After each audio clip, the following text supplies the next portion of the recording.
Assalamu alaikum everyone. My name is Muhammad Usman Akram and in this video you will learn how to remove an background in one click. So let's start. First of all, open the image. Now click on the image and unlock it, and now go to the subject and click on select and mask. Here you will see select subject. Click on it. It will take some time for loading. Now increase its transparency to see the result. Yes, everything is okay, but here is a issue. Now we can solve this issue easily by clicking on this plus icon. Now everything is looking perfect. Click on this OK. Now press Ctrl J to create a new layer, and you can remove this background pic, or click on this eye icon. Thanks for watching.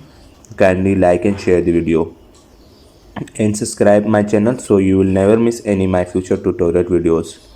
Allah Hafiz.